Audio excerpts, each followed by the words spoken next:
बताया आपने। आप इस पर्वत की ओट में क्यों छिपे हैं? और आपसे आपका राज्य, आपकी पत्नी कैसे छिन गए? राजपाट की ना तो मुझे कभी चाह थी और ना ही कभी आशा। मैं तो अपने भाई किष्किंधा नरेश बाली की छत्र छाया में ही प्रसन्न था। अपनी पत्नी रूमा के साथ सुखी था मैं वहां। फिर एक दिन मायावी नामक एक राक्षस ने बाली को युद्ध की चुनौती दी और इस बात से बाली के अभिमान को ठेस पहुंच गई। बाली को वरदान प्राप्त था कि जो उससे युद्ध करेगा उसका आधा बल बाली में आ जाएगा। परंतु मायावी और बाली के युद्ध ने मेरा पूरा बल ही छीन लिया, मेरा पूरा जीवन ही बदल दिया।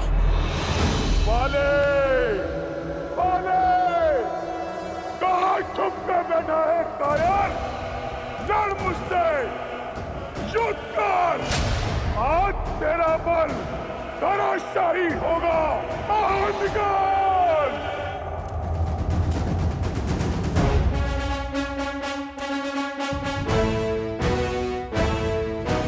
लगता है तुम्हारी मृत्यु तुम्हें मेरे द्वार तक खींच लाई है, इसलिए युद्ध के लिए ललकारा है। भागता कहां है कायर? रुक!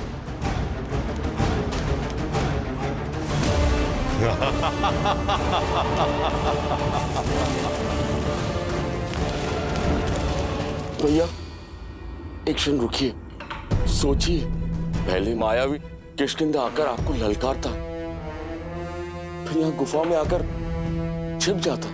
अवश्य कोई छल है। ये उस मायावी की गुफा है, भीतर मत जाइए।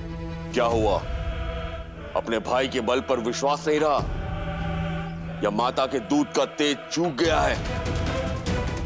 मैं बाली हूं, बाली। किसी का भाई नहीं है मुझे। परंतु भैया ये तो संसार जानता है, फिर क्यों गुफा में जाना है? ताकि किष्किंधा जान सके कि उनका राजा अभी भी उनकी रक्षा में सक्षम है। बिना युद्ध के लौटा तो प्रजा समझेगी कि बाली भगोड़ा है।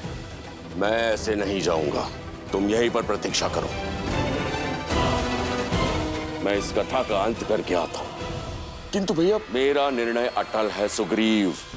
और सुनो, यदि गुफा से दूध की धारा निकलती है तो समझना कि मायावी मारा गया, क्योंकि मायावी के रक्त का रंग श्वेत होता है। और यदि रक्त बहता दिखे तो जान लेना कि इस बाली का अंत हुआ। भैया राज सिंहासन कांटों का होता है सुग्रीव, उसे अपना बनाए रखने के लिए रक्त बहाना पड़ता है, कभी शत्रु का या कभी स्वयं का। यदि रक्त की धारा बहे और मैं लौट के ना आऊं, इस गुफा को बंद करके किष्किंधा का संचालन करना, ताकि मायावी दोबारा संकट ना बन सके।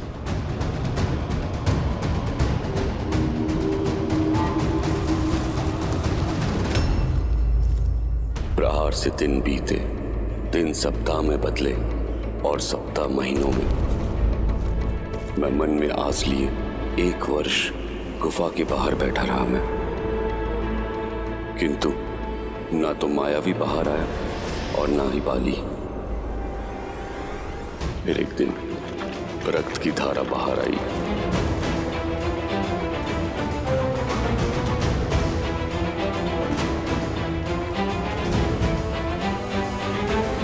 भैया बाकी भैया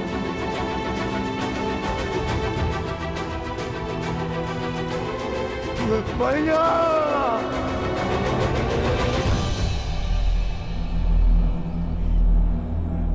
रक्त की धारा देख मुझे लगा मेरा भाई मर गया।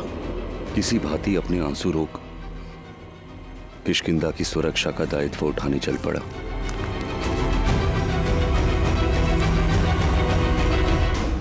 मायावी के प्रकोप से राज्य को बचाने के लिए मैंने एक चट्टान से गुफा का मुख बंद कर दिया और ये दुखद समाचार बाली की पत्नी तारा और पुत्र अंगद को सुनाने चल पड़ा।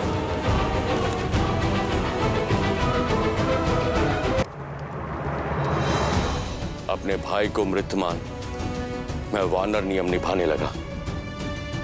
उसका राज्य किष्किंधा, उसकी पत्नी तारा और पुत्र अंगद को सहस्त्र अपना लिया। फिर एक दिन सब कुछ बदल गया। बाली गुफा से बाहर निकल आया। वो रक्त की धारा बाली की नहीं, वो मायावी की माया थी। बाली मुझे ही नहीं समझा। वो मुझ पर उस गुफा में बंद करने का आरोप लगाने लगा और उसी के दंड स्वरूप मुझे राज्य से निष्कासित कर मेरी पत्नी को बलपूर्वक बंदी बना लिया। आज से तुम मेरी पत्नी हो।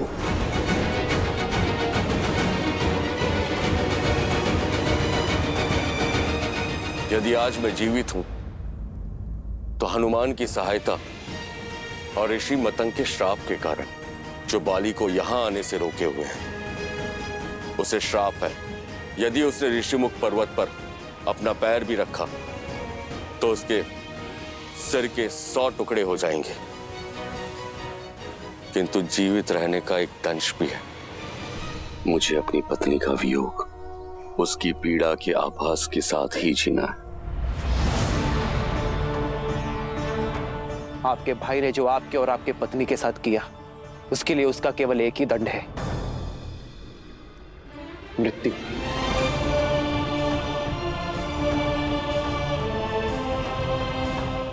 आपका बड़ा भाई आपकी पत्नी के पिता समान है और बाली के कृत्य से नारी की गरिमा तार तार हुई है और ऐसे अधर्मी को जीवित रहने का कोई अधिकार नहीं है। उचित कहा भैया। बाली को उसके पापों का दंड अवश्य मिलना ही चाहिए।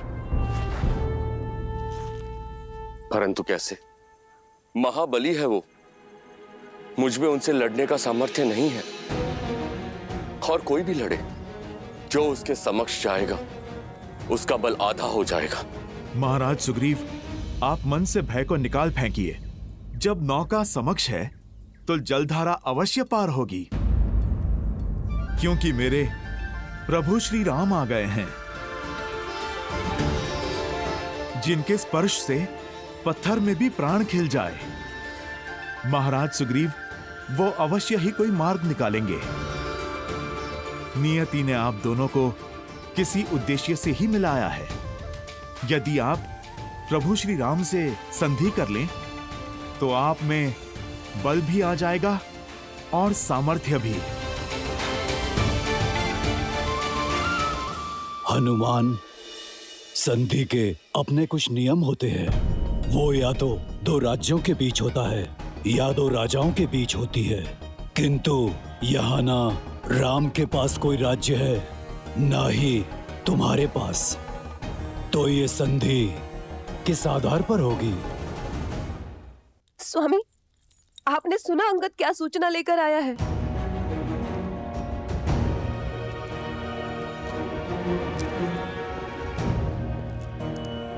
अंगद, राम और उनके भाई लक्ष्मण को सुग्रीव से मिलते देखा गया है। स्वामी, यदि उनकी संधि हुई तो आपके ऊपर संकट की तलवार मंडराना निश्चित है। स्त्री होना, राय का पर्वत बनाने का गुण तो प्रकृति ने दिया है तुम्हें। रोको, अपने विचारों को रोको तारा। महाबली हूं मैं। इस ब्रह्मांड का सबसे शक्तिशाली जीव हूं मैं। और तुम कहती हो कि मुझे सुग्रीव से संकट है, जो मुझसे भयभीत होकर ऋषिमुख पर्वत पर जाकर छुपा है। मुझे उन वनवासियों से क्या संकट, जो स्वयं अपने राज्य से निष्कासित कर दिए गए हैं, जिनके पैरों में कांटों से बचने के लिए पादुकाएं नहीं है, वो मेरे मार्ग का कांटा क्या बनेंगे?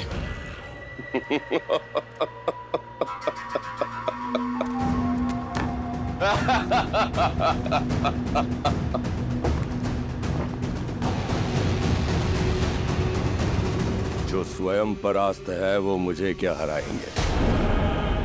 संधि राजाओं में होती है, राज्यों में होती है, भिक्षुकों में नहीं। एक किष्किंधा से खदेड़ा हुआ भगोड़ा और दूसरा अयोध्या से निष्कासित किया हुआ वनवासी। उसके पास ना तो कोई राज्य है और ना राजा कहने वाली प्रजा। क्या बिगाड़ेगी उसकी संधि मेरा?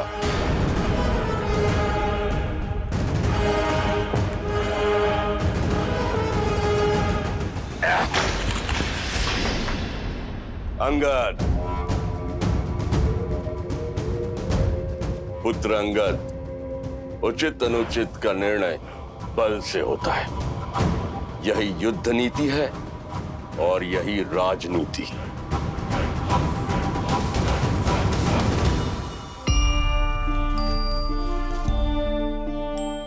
महाराज सुग्रीव, राज्य का धर्म है प्रजा की रक्षा,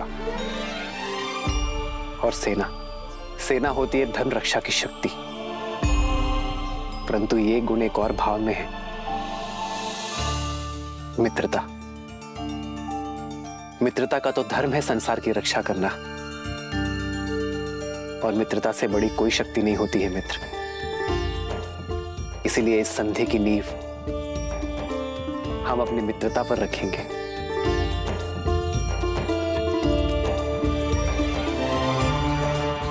मित्रता एक ऐसा बंधन है जो हर संबंध से ऊपर है।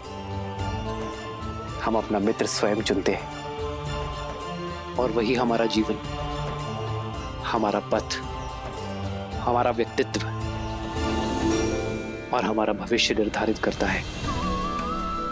मित्रता से बड़ा और सच्चा दूसरा कोई संबंध नहीं है। जिसने अपने जीवन में एक श्रेष्ठ मित्र बना लिया, उसने राज्य और राज्य का सुख सब पा लिया मित्र।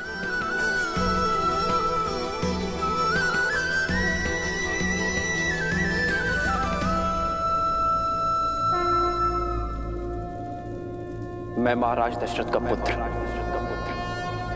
रघुवंशी राम ये प्रण लेता हूं कि अपने मित्र सुग्रीव को उसका राज्य, उसकी पत्नी और उसका सम्मान अवश्य लौटाऊंगा, और बाली को मृत्यु दंड देकर उसके पापों का अंत करूंगा।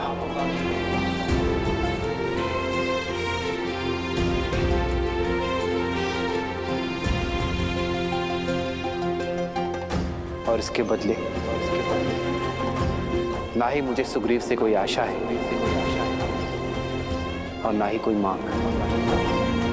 प्रभु श्री राम की जय, प्रभु श्री राम की जय। धन्य है आप प्रभु, आप धन्य हैं।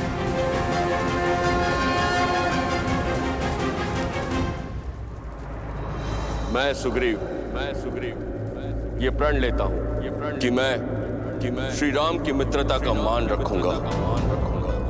श्री राम को देवी सीता तक पहुंचने के लिए आकाश पाताल एक कर दूंगा। देवी सीता को रावण के चंगुल से मुक्त कराने के लिए अपना सारा बल और ज्ञान अर्पित कर दूंगा।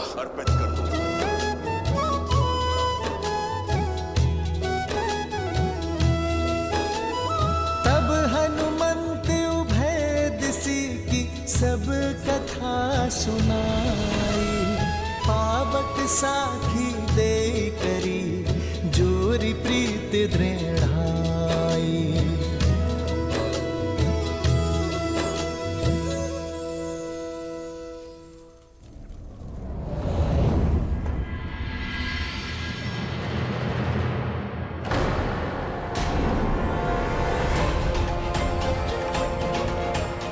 ये क्या हुआ?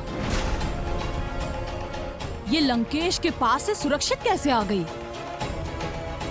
क्या रहस्य हो सकता है इसका? इस कक्ष में जाने वाला और महाबली लंकेश के साथ शास्त्रार्थ करने वाला कभी सर उठा के वापस नहीं आया, और तुम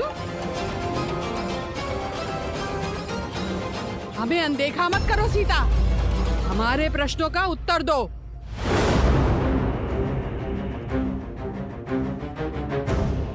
तुम्हारा ये अभिमान, ये अहंकार, ये निर्भीकता चुपती है।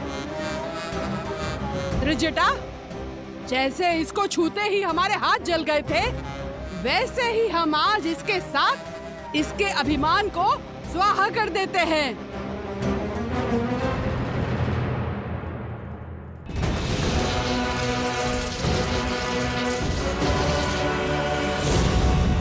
कहो, आज से तुम हमारी कही हुई बात सदैव मानोगी। वचन दो, अन्यथा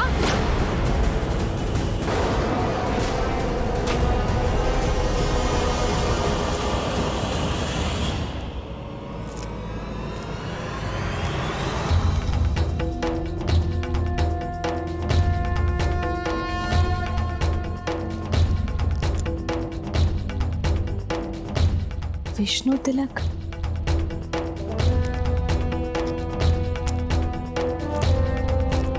यह धर्म करने का दुस्साहस कैसे किया तुम दोनों ने? लंका के आतिथ्य को बुलाकर लंकेश के अतिथि के साथ ऐसा दुराचार। जाकर बताओ मैं लंकेश को। इनकी देखभाल की आज्ञा का निरादर कर अपनी सीमाओं को लांघ रही हो तुम दोनों। फेंको फेंको खड़क। भूल हुई हमसे, क्षमा कर दीजिए। लंकेश से कुछ मत कहिएगा। ऐसी भूल आगे से नहीं होगी। इसे मेरी अंतिम चेतावनी समझो। जाओ यहां से।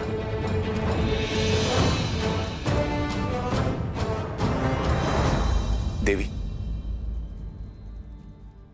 इनकी ओर से मैं आपसे क्षमा मांगता हूं। मैं लंकेश का अनुज विभीषण हूं।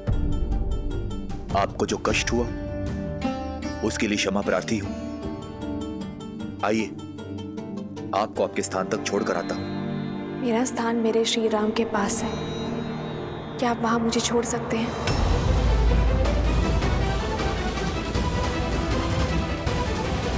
आपकी पीड़ा अब से मेरी हुई मित्र, इसलिए बिना एक पल व्यर्थ किए अपना राज और अपनी पत्नी को पुनः पाने का मार्ग प्रशस्त कीजिए।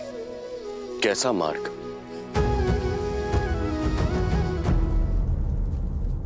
अन्याय के विरुद्ध युद्ध करने का एक ही मार्ग है मित्र, द्वंद्व।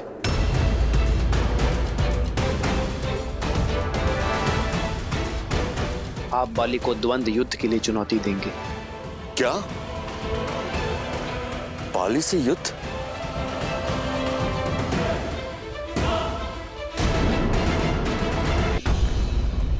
मैं बाली को मारना तो दूर, उसके सामने कुछ पल तक टिक नहीं सकता। यदि मैं उसको युद्ध में परास्त कर सकता तो यहां भगोड़ों की भांति मैं छिपता क्यों? मुझे आशा नहीं थी कि आप मुझे आत्महत्या का मार्ग सुझाएंगे। श्री राम, आपने मुझे बाली के वध का वचन दिया है और यहां तो आप उसके हाथों मेरा ही वध करवाने लगे। मुझे मेरा वचन स्मरण है मित्र, किंतु आप अपनी आत्मशक्ति को भुला चुके हैं। कहां है वो सुग्रीव जो बाली की अनुपस्थिति में समस्त किष्किंधा को संभालता था? मित्र केवल उसकी सहायता करते हैं जो संघर्ष से भागते नहीं बल्कि उसमें भाग लेते हैं। ये युद्ध आपका है मित्र, और जो अपना युद्ध स्वयं नहीं लड़ते उसका हाथ तो नारायण भी नहीं थामते। इसलिए पहला पग बढ़ाएं, बाली को युद्ध के लिए चुनौती दें और रघुकुल के वंशज के वचन का पालन उन्हीं पर छोड़ दें।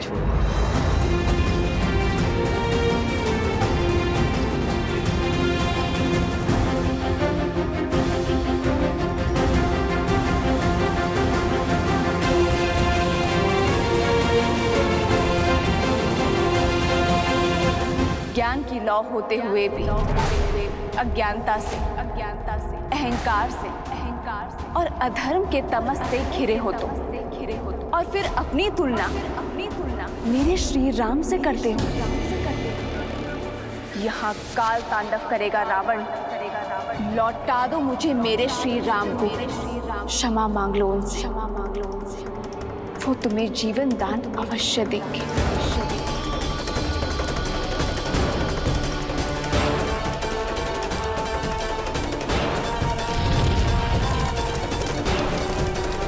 यदि तुम ना माने तो तुम्हारा ये ज्ञान भी मेरे श्री राम के क्रोध से नहीं बचा पाएगा।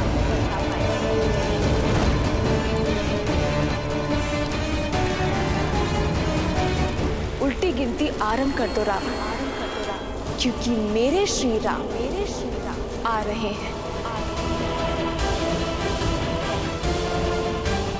मैं लंकेश दशानन रावण ये शपथ लेता हूं, एक दिन सीता मेरी अवश्य होगी। क्षमा करें मुझे, परंतु जो ज्ञान मुझे सीता नहीं दिला सकता, वो ज्ञान मेरे किसी काम का नहीं।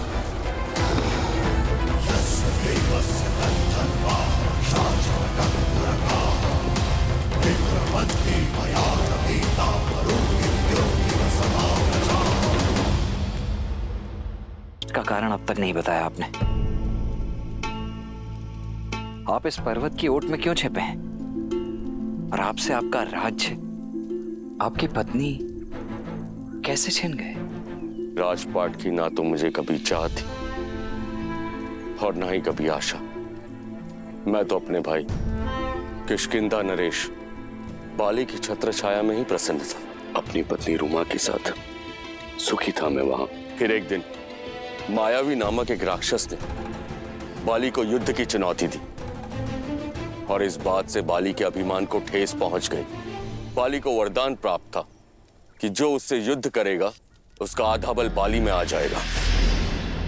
परंतु मायावी और बाली के युद्ध ने मेरा पूरा बल ही छीन लिया, मेरा पूरा जीवन ही बदल दिया। बाले! बाले! कहाँ छुपकर बैठा है कायर? लड़ मुझसे, युद्ध कर! आज तेरा बल धराशायी होगा। बाहर निकल!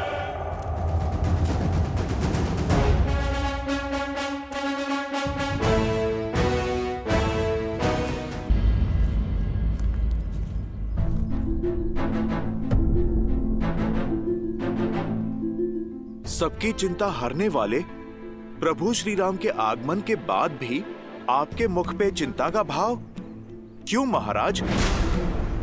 महाराज की चिंता अकारण नहीं है हनुमान। बाली के बल से श्री राम अनभिज्ञ हो सकते हैं, किंतु हम सब परिचित हैं। जामवन जी उचित कह रहे हैं। बाली की शक्ति के समक्ष वानर श्रेष्ठ अधिक समय तक टिक नहीं पाएंगे। पर कदाचित आप लोग प्रभु श्री राम के बल से परिचित नहीं। सहस्त्रों राक्षसों का संहार करने वाले मेरे प्रभु श्री राम हैं वो। अपने वचन पे अडिग रहने वाले सूर्यवंशी हैं वो। उनका वचन व्यर्थ नहीं हो सकता। अच्छा जामवन जी, आप बताइए, मेरे बल बुद्धि पे तो कोई शंका नहीं है ना आपको? महाराज, मेरा सामर्थ्य तो मेरे प्रभु के चरणों की धूल जितना भी नहीं है। मेरी शक्ति का स्रोत मेरे प्रभु श्री राम की भक्ति ही तो है, जिनकी कृपा से मैं बली हूं। उनके बल पे संदेह उचित नहीं महाराज। हनुमान, तुम्हारी शक्ति और भक्ति दोनों पर स्वयं से अधिक विश्वास है मुझे, किंतु मेरी शंका का कारण बाली का असमित बल है। वो बाली जिसके नाम से तीनों लोग थर थर कांपते हैं। सहस्त्र बाहु को पराजित करने वाला, बड़े बड़े राक्षसों का नाश करने वाला है बाली। उससे युद्ध करने वाले की आदि शक्ति हर लेता है बाली। इस प्रकार वो अपने हर शत्रु से अधिक बलशाली। भला श्री राम और लक्ष्मण जैसे युवा योद्धा कैसे युद्ध कर पाएंगे उनसे? उनका सामना कैसे कर पाएंगे? मेरे भैया श्री राम के सामर्थ्य पर प्रश्न चिन्ह उठाने से पूर्व एक बार भी आपने नहीं सोचा कि उसके पश्चात आप मेरा सामना कैसे करेंगे? मेरे भैया राम ने आपकी ओर तो बिना किसी लोभ के मित्रता का हाथ बढ़ाया। उन्होंने तो संदेह नहीं किया आपके बल पर। मित्रता जैसे पवित्र संबंध की नींव यदि विश्वास पर न रखी जा सके तो उसका धराशायी होना निश्चित है। यदि मेरे भैया श्री राम ने कहा है कि बाली का वध करने में वो आपकी सहायता करेंगे, तो अब तो नियति भी उनके मार्ग का कांटा नहीं बन सकती है। क्षमा चाहता हूं लक्ष्मण, किंतु मेरी शंका व्यर्थ नहीं है। श्री राम मुझे बाली से द्वंद्व करने के लिए कह रहे हैं। मुझसे बहुत शक्तिशाली है वो, मैं उसे कभी हरा नहीं पाऊंगा। और यदि श्री राम बाली को मारने में असमर्थ रहे तो मैं मृत्यु को प्राप्त करूंगा और सदा के लिए बाली के पाश में बंधने का विष मेरी पत्नी को पीना होगा। और यही नहीं, मेरे अपनों का क्या होगा? जिनका जन्म ही संसार की पीड़ा हरने के लिए हुआ हो, उन मेरे भैया राम की उपस्थिति में ऐसा हो जाए, ये संभव नहीं है वानरराज। लक्ष्मण,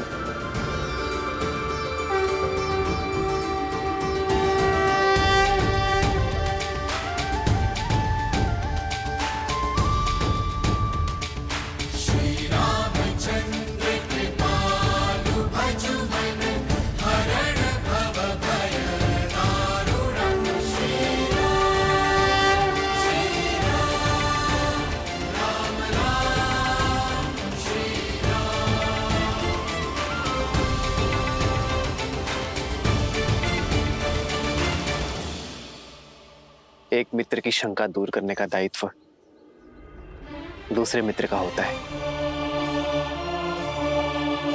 और शंका धमका कर नहीं, समझाकर दूर की जाती है।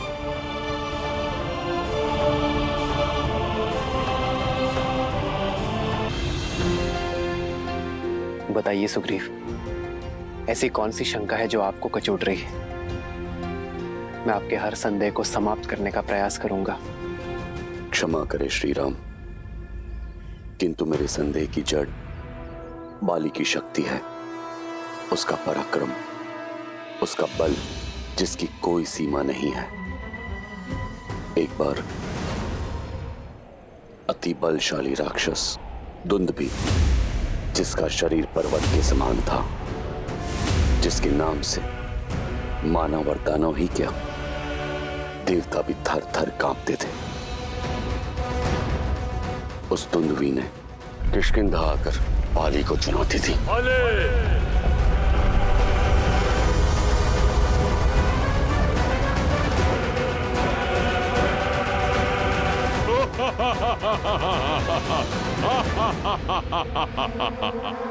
तो तू है बाली, तेरा यहाँ आना व्यर्थ हुआ।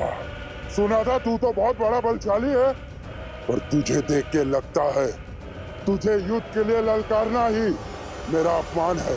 आओ युद्ध करो, सत्य और मिथ्या दोनों का ही बोध हो जाएगा तुम्हें।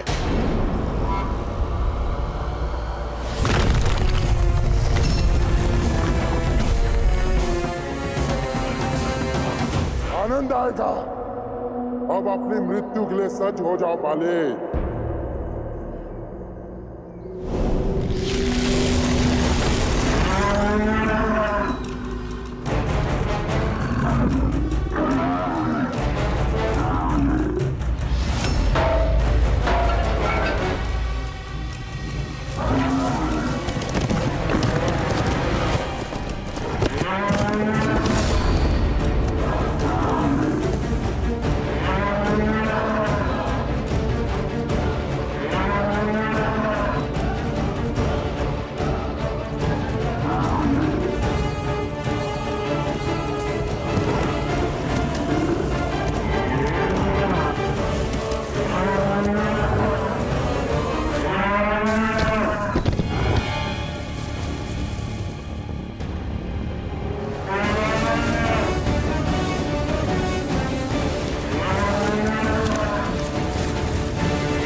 के हाथों मारे गए महाकाय राक्षस दुंदुभी का कंकाल।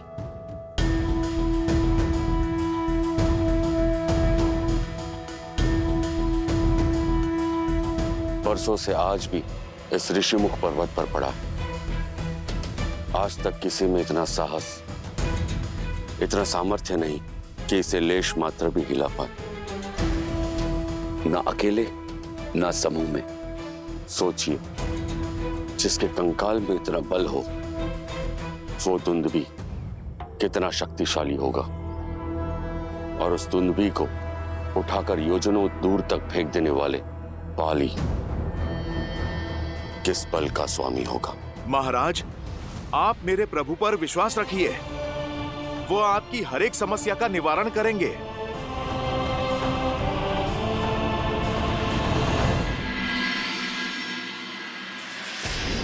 इतनी सिद्धि, इतनी शक्ति, इतना ज्ञान होने के बाद भी मेरे भाई ने इतना बड़ा धर्म किया। एक पतिव्रता पत्नी, एक पराक्रमी पुत्र, एक सुंदर राज्य होने के बाद भी किसी और की स्त्री पर कुदृष्टि डालने का अधर्म किया है मेरे भाई ने, और इस अपराध के लिए मैं क्षमा प्रार्थी हूं। जब जानते हैं तो रोका क्यों नहीं अपने भाई को? विवश हूं देवी, हठी है मेरा भाई, वो अपनी हट से नहीं हट सकता, और मैं अपने धर्म से प्रण लिया था मैंने कि अपने भाई को धर्म के मार्ग पर ले जाने का प्रयास करता रहूंगा जीवन भर। इसीलिए उनके साथ हूं और सदैव उनके साथ रहूंगा। धर्मो रक्षितः रक्षित। आप चले थे अपने भाई का हाथ पकड़कर धर्म के मार्ग पर ले जाने, पर उनका हाथ पकड़कर कहीं स्वयं अधर्म के मार्ग पे तो नहीं निकल गए? कहीं ना कहीं आपके चयन का मार्ग दूषित तो नहीं हो गया है? क्योंकि धर्म सदा न्याय के साथ खड़ा होता है, अन्याय की ओट में नहीं। आपका आपके भाई का साथ देना आपका धर्म नहीं, भय से उपजी विवशता है, और ये विवशता आपके भाई की रक्षा नहीं, उनका नाश करेगी। देवी, मेरे हृदय में केवल सत्य का वास है। मैं जानता हूं कि मेरा भाई अधर्मी है, किंतु सत्य का हृदय में नहीं, आचरण में स्थान देना चाहिए। सत्य का निर्वाहन कर्म और वचन से होना चाहिए, जैसे मेरे श्री राम करते हैं। सत्य का बोध होते हुए भी अपने भाई के अन्याय का समर्थन कर रहे हैं आप, तो आप भी मेरे दोषी हुए ना। आपने क्षमा मांगी, मैं दे दूंगी, पर क्या आपका धर्म आपको क्षमा कर पाएगा?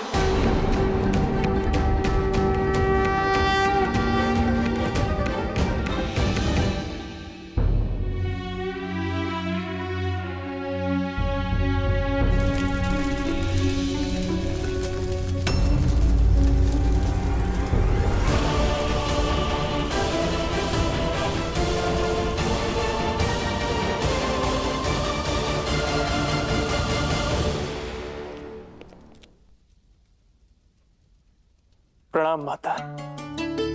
मेघनाथ, इन जलते दीपकों ने तो मंदिर की शोभा और बढ़ा दी। अग्नि में बहुत शक्ति होती है पुत्र। जब अग्नि दीपक को जलाती है तो संसार में प्रकाश फैलता है, किंतु जब ही अग्नि ज्ञान को ही जला दे तो जग में केवल अंधकार फैलता है, केवल अंधकार। आपकी बातों में मुझे चिंता की परछाई दिखाई दे रही है। परछाई उस विनाश की है जो लंका को लील जाने वाली है पुत्र। सीता को पाने के मद में चूर तुम्हारे पिताश्री ने अपनी पुस्तकों, अपने ज्ञान के स्रोत को आज भस्म कर दिया है मेघनाथ। ज्ञान, हर सभ्यता, हर साम्राज्य का आधार होता है और ज्ञान का भस्म होना आने वाले अंधकार और अशुभ की चेतावनी है। माता, अब चिंता क्यों करती हैं? पिताश्री है ना, वो लंका पर कभी कोई आंच नहीं आने देंगे। सूर्य है वो, जिनके प्रकाश को कभी कोई चुनौती नहीं दे सकता। देर तक अगर सूर्य को देखते रहोगे ना पुत्र, तो कुछ और देखने के योग्य नहीं बचेंगी आपकी आंखें।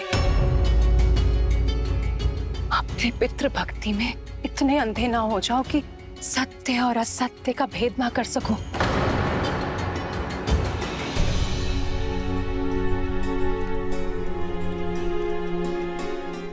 ये दीपक जलाओ मेघनाथ।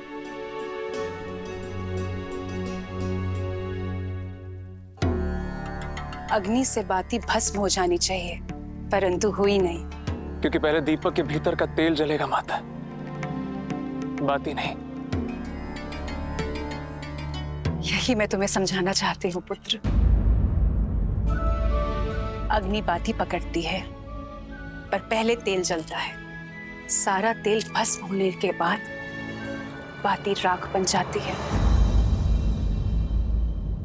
लंकेश के अहंकार और वासना की बाती ने अग्नि पकड़ ली है पुत्र, किंतु उन्हें अभी इस ताप का आभास नहीं होगा, क्योंकि पहले लंका का वैभव और उसके संसाधन जल जाएंगे, और जब उन्हें इस बात का एहसास होगा तब तक बहुत देर हो चुकी होगी पुत्र।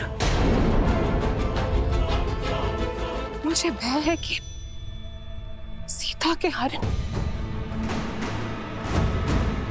पहले लंका तेल की बाती और उसके पश्चात हमारा पूरा परिवार बाती की भांति जल जाएगा मेघनाथ। केवल तुम इस विनाश को रोक सकते हो मेघनाथ।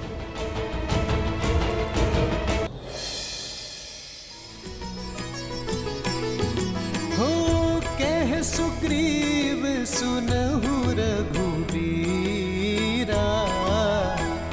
बाली महाबल अति रणधीरा।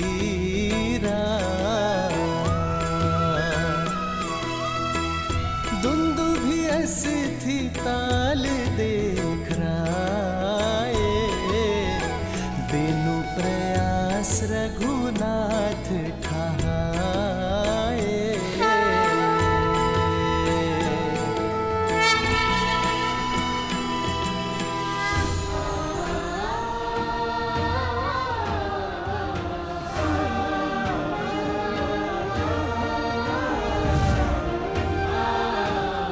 प्रभु श्री राम की, प्रभु श्री राम की, प्रभु श्री राम की। कहिए वानर राज, अब तो आपकी शंका समाप्त हो गई ना? जिस कंकाल को कोई लेस मात्र भी नहीं हिला पाया, उसे मेरे प्रभु के स्पर्श मात्र से योजन दूर फेंक दिया।